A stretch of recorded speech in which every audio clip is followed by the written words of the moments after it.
The description of the Holy Transfiguration Monastery in Brooklyn for the Order of 1971 in America, the text, which was published in 2003.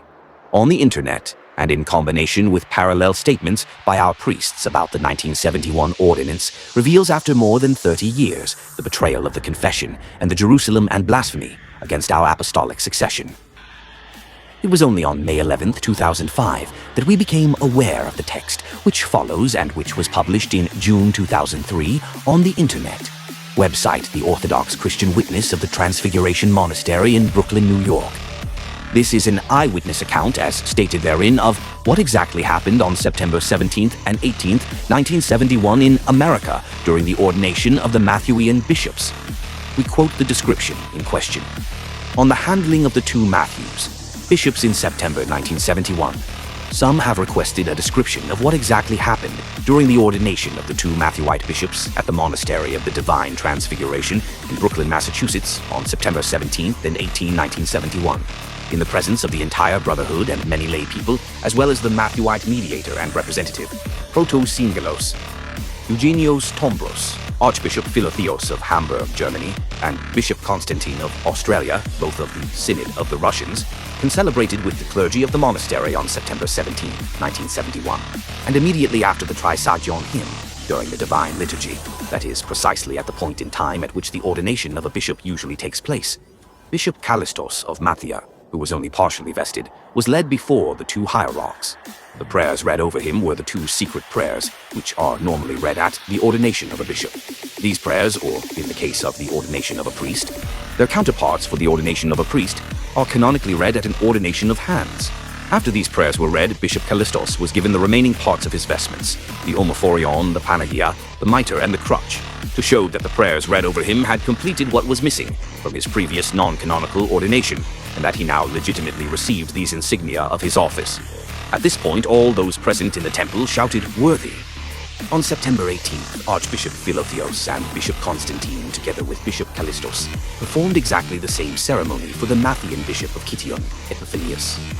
At the end of the Divine Liturgy on September 18th, the Matthean Proto-Syngelos, Proto-Presbyter Eugenios Tombros, delivered a brief speech to thank the two hierarchs of the Russians of the diaspora who undertook the holy work of love to carry out the decision of the Synod of the Russians of September 1528, 1971, for the good of the Matthean clergy and the faithful in Greece, and to assure that upon the laying on of hands and the confirmation of the two Matthean hierarchs, the Holy Spirit descended.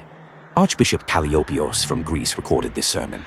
The celebrants and witnesses of these two ordinations, laying on of hands, then signed the following document.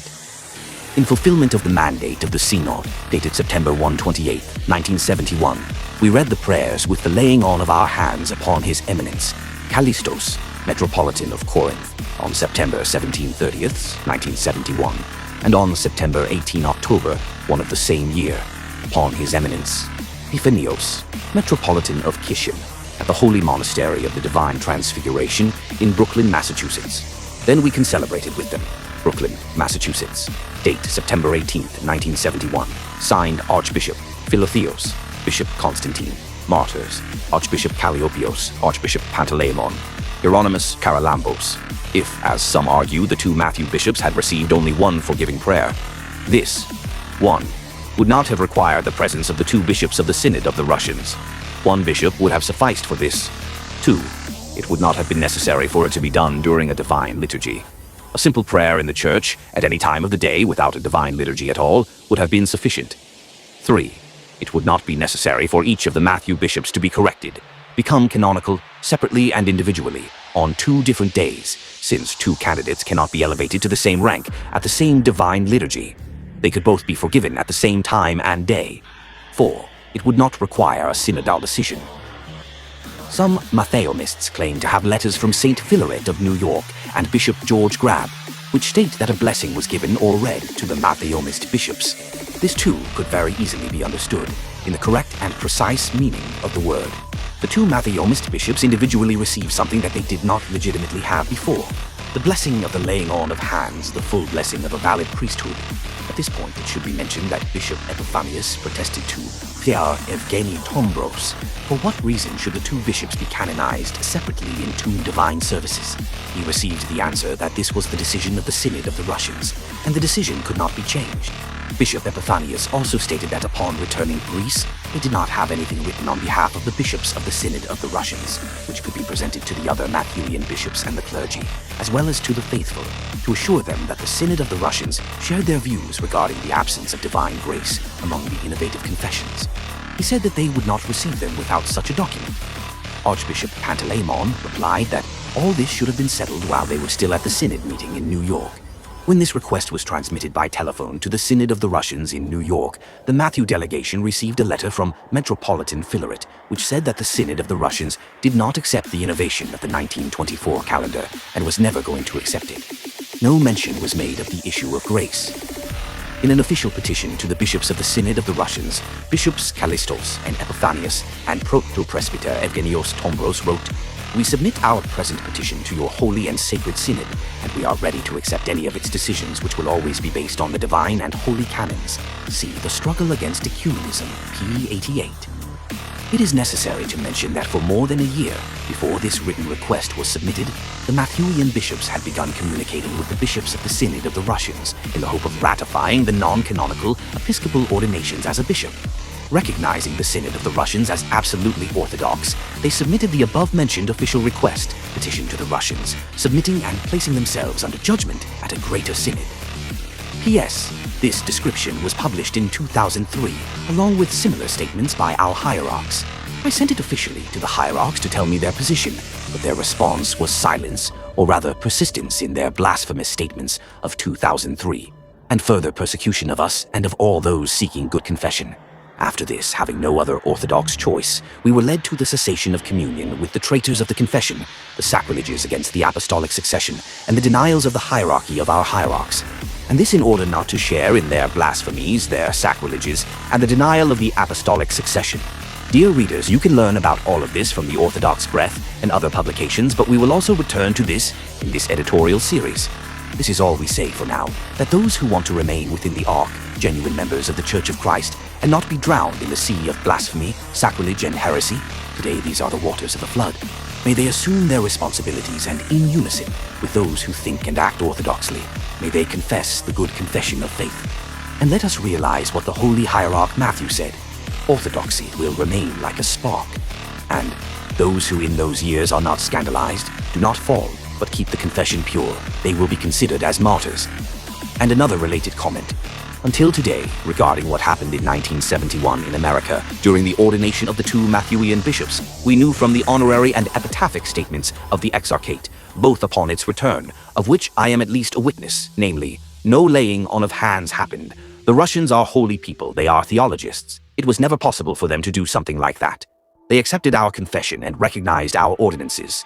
This is how orthodoxness is now. He was laid outside the object. The issue of the ordination of a victim was settled with a simple prayer of forgiveness for those who confessed. Now, the people of Florina have no reason to pretend that they are not returning to the church because of the victim of a victim. These things were confessed by the exarchate, and these things were accepted by the hierarchs here. And these things the church has confessed for 30 years and more, as is evident from the repeated statements of both His Beatitude, Archbishop Mr. Andrew, as well as the Holy Synod regarding him. This has been the common conscience of the church from 1971 until today. I must note that the Russian decision published in October 1971, according to which the ordination of hands which they were going to perform would be done according to the 8th canon of the First Ecumenical Council, was concealed from the beginning by the exarchate, and only after the Florina monk Victor published it in the Joyful Messages were they forced, apparently, to publish it. The Church never accepted this decision, and according to the statements of the exarchate, neither did the Russian Council implement it. The Universal Orthodox Church essentially rejected it from the beginning, considering it from the beginning as invalid and the result of predatory interventions and pressures from the organs of Old Calendar ecumenism, which from then on sought to subordinate the Universal Orthodox Church to the Russian Church of the diaspora, and through it to the broader Old Calendar and New Calendar ecumenism. From this initial awareness of the Holy Synod on the subject of ordination, some deviations and retreats were noted later as to what was accepted in America and Greece, such as that of Callistos of Corinth, who bareheadedly declared that he had accepted the ordination as against schismatics, for which reason the Holy Synod declared him a denier and blasphemer against his hierarchy. Another deviation was noted by the then Piraeus Nicholas, who, in order to extract recognition from the court to which he was referred, presented the invalid and uncanonical and blasphemous and in some parts sacrilegious decision of the Russian diaspora, with the result that the 476th Apostolic Council was issued, which acquitted him and recognized him on the basis of the 8th canon of the First Ecumenical Council, namely the laying on of hands performed on schismatics. Nicholas of Piraeus solemnly accepted this alternative counsel, and never until today, 2005, did he bring it to the synod for a confessional discussion, although recommendations were made to him repeatedly and by many. After the fall of Callistos, another deviation and retreat is noted, the attempt by the Venerable Epiphanios of Kichion to raise the issue of Varicopoulos, arguing that it should be examined whether he was orthodox, the Cycladic Varicopoulos, and was not invited by Matthew of Vresthenos to coordinate, which justifies the Russians for the ordination that took place.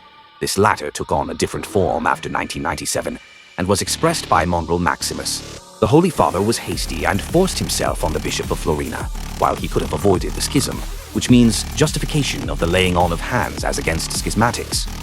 At the same time, throughout all these years, the Florinites have publicly maintained that in 1971 the two Matthean bishops were ordained as schismatics anakarotony, and they recognize us on the basis of this, and therefore we must unite with them. Others again maintain that they have, or there are, elements that prove that an ordination, anakarotony, was done, but when provoked they do not present them. Until 1997 to 98, our hierarchs, both as individuals and as a synod, responded according to their conscience, which was formed from the beginning regarding the issue of the laying on of hands. Since then, however, in view of the ecumenical union that the old calendar ecumenism was preparing, both with the Florinists and with Mr. Christodoulos, they silently confessed, until in 2003 to 2004, bareheaded and in parallel with the above description of the Holy Monastery of Boston, they revealed their true beliefs, with the result that one wonders which of the two is happening when they were telling the truth, when they overstated the position that nothing happened in 1971, a simple prayer of forgiveness under the conditions that have often been emphasized, or in 2003 when they collectively retreated from this position. We formulate the question differently. Did they lie and cover up the betrayal and sacrilege of 1971 for so many years, from 1971 to 2003, and in 2003 decide to expose it? As soon as we received knowledge of this text in English, we immediately gave it to translation, and immediately afterwards sent it translated to the hierarchs for them to take a position. Their response was silence and threats, which meant confirmation and adoption of the sacrilege, and therefore for me there was no other orthodox choice than to interrupt communion, so as not to receive communion of the sacrilege, blasphemy, and betrayal that was now revealed, with my head bare. Personally, as is well known, I have always been against the union with the Russians of the diaspora, because I feared that some great betrayal was being perpetrated, which is why I refused ordination by ordained hierarchs. However, I was convinced by the statements of his beatitude and the decision resolution of the Holy Synod of August 1981, which also expressed the conscience of the Church from the beginning, that the so-called laying on of hands had no relation to the actual laying on of hands on schismatics, but was a simple prayer of forgiveness, which took place after the Russian Synod of the Diaspora accepted the Orthodox confession ecclesiology and orthodoxist. I was convinced by the letter of Metropolitan Philaret, which the Venerable Epiphanius of Kichion presented to me during the Synod of 1981 and beyond, in order to convince me that it was a prayer of forgiveness. I was convinced above all by his statement that this prayer of forgiveness was accepted with extreme economy in order that the Florinites would cease to make excuses for not uniting with the Church on the grounds of the one. Under this condition alone did I agree to be ordained. I note that as soon as the decision was published, a storm of reactions arose from the Florinians and from the Orthodox press, Saccarello, claiming that in 1971 in America there was not a simple laying on of hands but a reordination, that ordination prayers were read, etc., while at the same time it was stated that Calliopios had recorded the entire ceremony. The Holy Synod, however, until 1997, gave Orthodox confessional responses and challenged them to bring whatever evidence they had, and they would receive the answer. And while they did not bring any evidence, the propaganda continued more intensely, until little by little it began to reach our other bishops as well. Thus, after 1998, and within the body of bishops, we observed the phenomenon of the gradual weakening of Orthodox thought. and at the same time the persecution and marginalization of those who speak for confession and unadulterated apostolic succession, until we reach the sacrilegious resignation of the Archbishop and the adulterous ascension of Piraeus to the throne of Athens for the ever-ecumenical expediency. At the same time, our hierarchs directly refused to address issues of confession, apostolic succession, and canonical order, which arose in parallel and in consequence of the statements of A. Chrysostomos Chiousis, that in 1971 there was a laying on of hands ordination. B. Their commission that there is no need to continue the dialogue, we are the same. We have recognized you since 1971, which was repeated as an issue in 1998. C. Basilios Sakos, that there is no difference today in the ordinations between the Matthean and Florinian churches. D.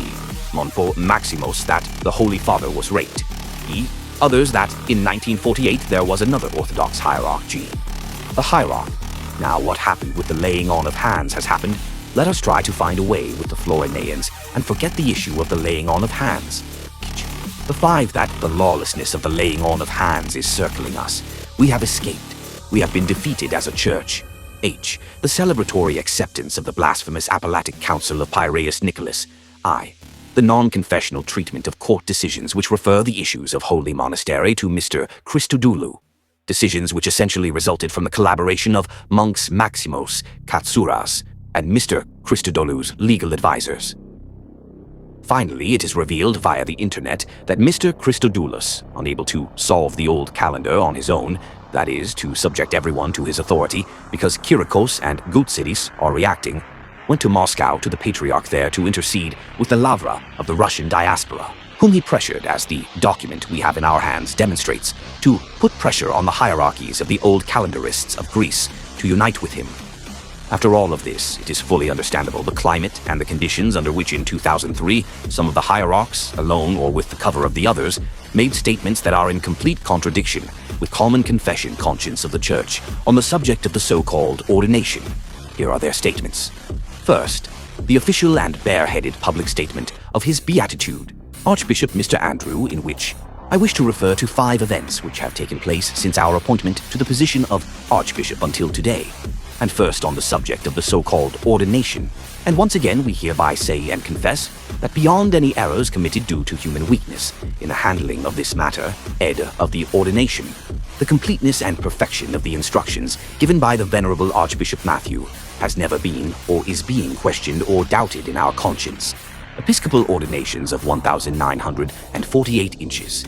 AGO February 2003, PPO 44-45. While at first glance it is possible for someone to consider this declaration confession of his beatitude, Mr. Andrew, however, the fact that he does not specify what the errors committed due to human weakness in the handling of this issue of the ordination of hands creates a very acute and essential problem for his beatitude himself, because his entire formulation appears as a fraud. And I explain. If through his error or errors in 1971 he accepted and performed the ordination of hands, this very confession of his becomes fatal, because through it not only is the fullness and perfection of the ordinations of 1948 put into question or doubt, but in 2003 it is also his genuine apostolic succession and ecclesiology are blasphemed by the same person. In our humble opinion, those who, to impress others and today, confess that they have the apostolic succession through and by the ordinations of 1948, yet knowingly and consciously accepted ordination, as the description states, these indiscriminately become blasphemers and lose their apostolic succession, even if they misleadingly say that the fullness and perfection of the episcopal ordinations of 1948 has never been or is being questioned or doubted. Of course, the ordinations of 1948 are absolutely complete and perfect, but this completeness and perfection of the mystery of apostolic succession is insulted by those who accepted, or at least accepted later, because they accept the so-called ordination as a real ordination, and not as was stated and as was accepted in Greece. Second, in the same year 2003, the Venerable Mr. Pachomios of Argolis circulated a document dated 1974. That is, he brought it to light after 30 full years, in which he says that both the exarchate in America and the bishops in Greece received the ordination of hands, all with a merciful eye and a reverent foot. Also, in his new document of the 30th of July 2004, which he addresses to us personally, he declares that the first two hierarchs, Callistos and Epiphanios, received the ordination of hands directly from the Russians of the diaspora in America under Metropolitan Filaret, and upon arriving in Greece they transmitted the ordination of hands to the remaining four hierarchs, who indirectly received the ordination of hands through the hands of those who directly received it. And these, with a pitying eye and a boastful foot, imposed the ordination of hands on themselves, nothing more. And besides, we, together with you one, were ordained bishops from among those already ordained. So, what do you think about us? Are we free from any reproach, or does only your intellect believe that it constitutes an exception, and at the same time proclaims that things that are done cannot be undone? Behold the bare-headed blasphemy against the Holy Spirit, and an insult to hierarchy and the hierarch in question. Yes, Your Eminence. Pachomius, my humbleness, and all of us who have adhered to what we accepted in 1971, and have emphatically confessed and lived, both laymen and priests and bishops, we are an exception. And I emphasize this not for any other reason, but because it constitutes a confession. We confess and proclaim that we have received ordination to the 3 degrees of the priesthood by bishops who express the good confession, namely the conscience of the Catholic Church, and not the description and your own late retreats. Besides, don't forget that you yourselves signed the dethronement of the then Corinthian Callistos. Third, the Reverend Mr. Peristerio Galactian, in December 2003, but also on August 29, 2004, in a homophory and epitaph. And from the pulpit, after a full 33 years, he preached to his audience in the Holy Church of St. John in Peristeri that I was at the ordination of hands, and I was trembling all over. The Messenian bowed his head, and they read to him. What they read to him, I do not know. I did not pay attention at all, because I knew that they read 2 prayers. They are from the ordination of hands. They were read in America. They were read here too. They are 2 prayers from the ordination of the hierarchs. 2. The Venerable Galatian does not submit this in writing and under his signature, because he has reservations lest he has a wrong impression or does not remember well. Fourth, however, beyond all of these, first and foremost, the Venerable Mr. Kishin. Epiphanius, internationally via the internet, through persons close to him from Russia, in February 2004, declared that he has the apostolic succession from the Church of St. Matthew of Rosteni, and in 1971 he passed through the ordination of the Russian Church abroad by St. Filaret Voznesensky, while he, unlike many others, defended its necessity. Together with the Greek bishops, he intends in the future to ordain a bishop for Russia when God grants us a worthy candidate, and with this way he would return 100-fold to Russia, that which St. Filaret had delivered to him. Besides, for years he had been called upon responsibly to tell us, as the only survivor from the exarchate, what happened in 1971 in America, but never until his last breath did he himself give a responsible answer. We emphasize the fact that the description of the Holy Monastery of the Transfiguration of the Virgin Mary, Brooklyn, Massachusetts, regarding what exactly happened on September 17th and 18th, 1971, during the ordination of the 2 Matthewian bishops, was published in 2003, that is, in parallel with the similar statements above of our other former hierarchs, based on a more recent statement on Sunday, June 21st, by Venerable Galactionos. According to our information, they had these papers 3 years ago, but they kept them secret, lest they expose the matter. However, this further demonstrates and reveals the conspiracy against the apostolic succession, and that for so many years they have been falsely waiting for the right time to transmit the betrayal of the faith and the Jerusalem against the apostolic succession to the entire body of the Church, namely to make it acceptable to all the hierarchs, priests, and clergy that in 1971 the ordination of hands anarchy took place, and now the only thing that remains is to unite with the Florinites and through them with Christodoulou. This is precisely the cause of their schism, and we note that there is no longer any need for any union with the Florinians. The betrayal has been committed long ago, and those who are faithful